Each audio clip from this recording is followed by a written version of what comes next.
ये वीडियो शुरू करने से पहले मैं आप सभी से कहूँगा कि अगर आपने मेरे चैनल को सब्सक्राइब नहीं किया है तो सब्सक्राइब कीजिए और बेल आइकन को भी प्रेस करना मत भूलिएगा। Woolly mammoth. अधिकतर वूली मैमथ करीबन 10,000 साल पहले पृथ्वी से ख़त्म हो चुके हैं।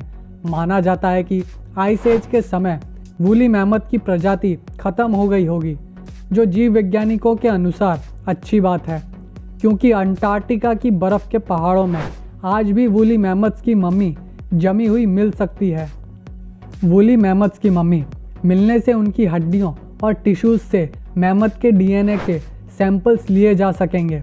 जीव वैज्ञानिकों का मानना है कि मैमथ एशियन हाथियों के काफ़ी करीबी थे, तो एशियन हाथियों के डीएनए के साथ मैमथ के जीन्स को मिलाने पर शायद वैज्ञानिकों को कोई सफलता मिल सके।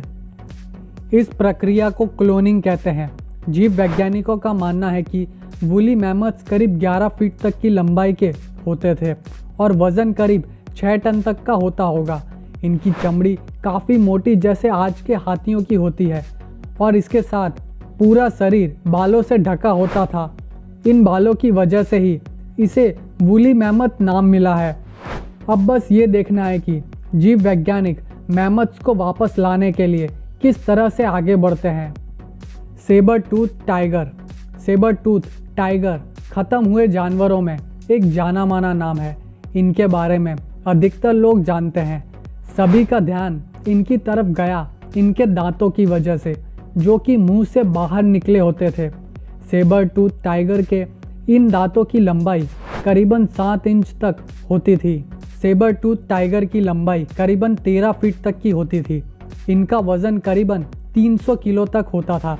जीव वैज्ञानिक मानते हैं कि सेबर टूथ टाइगर की प्रजाति 10,000 BC में लुप्त हो गई थी, जो समय था आइस एज यानी कि हिमयुग का, जिस वजह से सेबर टूथ टाइगर के अवशेष आज भी मिलने की संभावना है, जिससे काफ़ी जानकारियाँ मिल सकती हैं।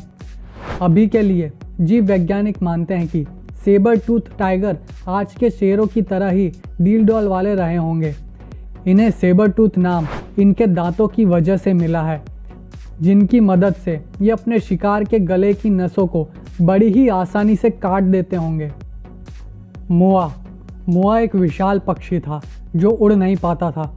मोआ आज के शुतुरमुर्ग की प्रजाति के काफ़ी करीबी थे।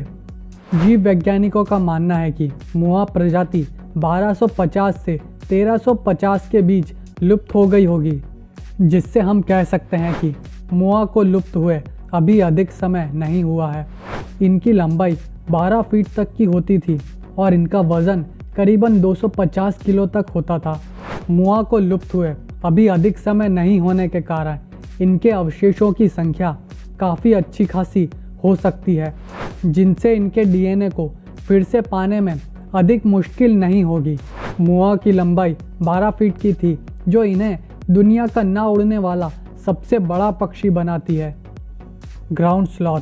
ग्राउंड स्लॉथ आज के स्लॉथ की तरह ही होते थे, लेकिन काफ़ी बड़े आकार में होते थे। यहाँ बड़े से मेरा मतलब है काफ़ी बड़ा, यानी हाथी के आकार के ये ग्राउंड स्लॉथ होते थे। इनकी लंबाई करीबन 16 फीट की होती थी और इनका वज़न करीब 3 टन तक हो सकता था। जीव वैज्ञानिकों का मानना है कि ग्राउंड स्लॉथ करीब 10,000 साल पहले तक पृथ्वी पर रहा करते थे। ग्राउंड स्लॉथ के डीएनए का सैंपल जीव वैज्ञानिकों को मिल चुका है। बस अब इंतज़ार है तो इतने बड़े जीव को पैदा कैसे करवाएं, क्योंकि अभी के स्लॉथ बिल्ली और कुत्ते के आकार के हैं।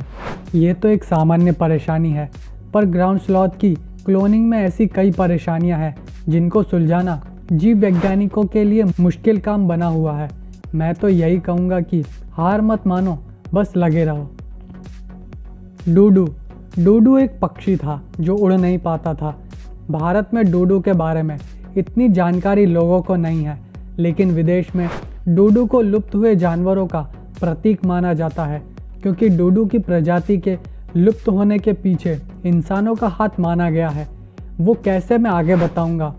और साथ ही साथ डूडू को एक बेवकूफ़ पक्षी के रूप में भी माना जाता है। पर ऐसा क्यों है?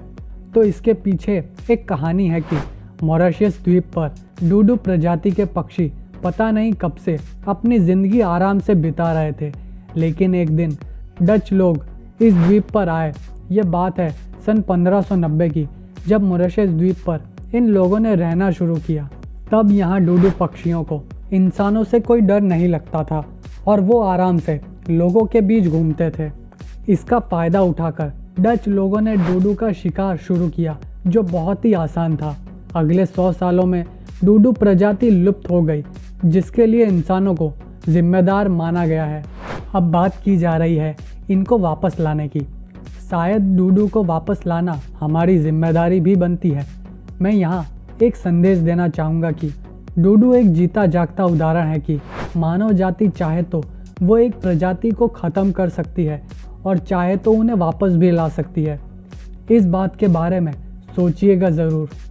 आशा है कि आपको ये वीडियो पसंद आया होगा, तो जाने से पहले लाइक, शेयर और सब्सक्राइब करना मत भूलिएगा। धन्यवाद।